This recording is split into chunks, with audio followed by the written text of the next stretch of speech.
So you got 10K, and I wish. you're branded 10K, $10,000, US dollars, USD, that thing. And you're new to the ecosystem, and you wanted to do Hedron, ICOSA, WAATSA. What how would you split it up? What would be a strategic way to do it today? Kiffer, you want to go first? I'd probably put it all in WAATSA. All in WAATSA. Yeah. You're minting. Okay, so if you're minting all WAATSA NFTs, how many? One? More than one? What would you do? Ratios? That could be a personal thing, but one of the most common methods would be if you got 10K, right, then you would want to do a 5K moon bag, right? And then you would do 5 1Ks. So you could start off by calling that a 5-year ladder, but at any point in time, you can push that 5-year ladder off by just simply not minting it, right, and not claiming the reward. So that 5-year ladder could turn into, a 50-year ladder. I mean, who knows if you just never need to actually claim the reward. But the only reason I say that right now is because this WAATSA NFT pool is going to be done with. You can always get into the other two pools at a later date. But right now, the WAATSA NFT is probably the most lucrative way to stack an account a little bit. Okay.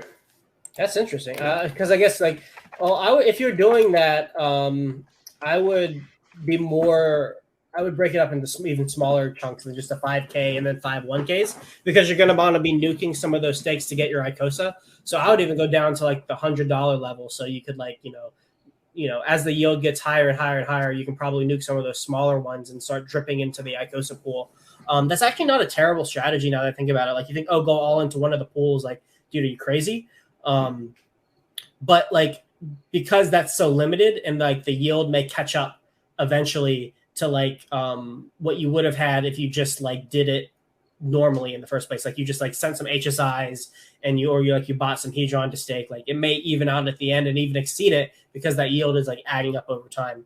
But I would actually, if you wanted to do that, I would still recommend taking 1 to 3K and then splitting it between the Hedron and ICOSA pool, because I think you're going to want to, especially the ICOSA pool, because I think you're going to want to capture some of the Hedron rewards over time, because as Hedrons are sold to the market, that's dripped Hedron yield.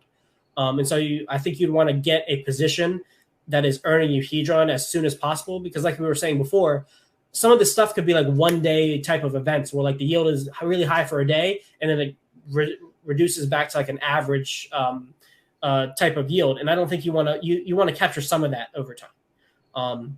But if you're in the WAATSA pool, then that's equivalent of being in the Hedron pool. It's kind of the same thing, because the yield is the exact same. Both pools get the same amount of yield. One is just you're not being diluted over time. Well, the bonuses are what changed my mind. I figured I was gonna be all in on the ICOSA pool, and then I will do my 30-day staking, my champagne staking with my Hedron pool, so that I could have those available for the auctions, right? But I don't know why it didn't click that we'd be seeing that massive yield in the ICOSA pool because of all the bonuses that were sold to the HSI.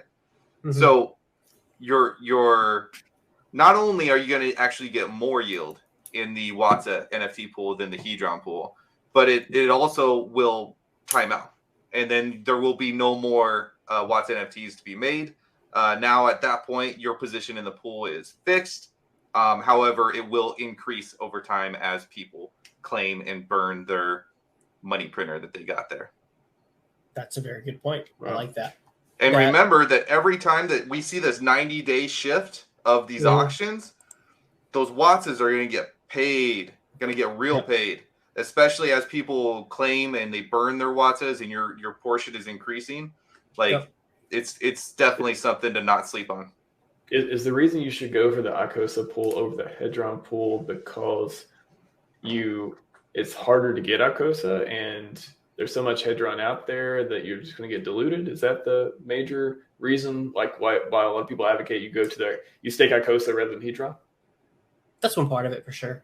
But also because you earn Hedron while doing it, right? So the WAATSA pool and the ICOSA and the Hedron pool, you're just earning ICOSA. But with the ICOSA pool specifically, you're getting that amount of ICOSA too. Like it's the same amount of ICOSA get given to that pool, but you're also getting like a drip of Hedron over time as well.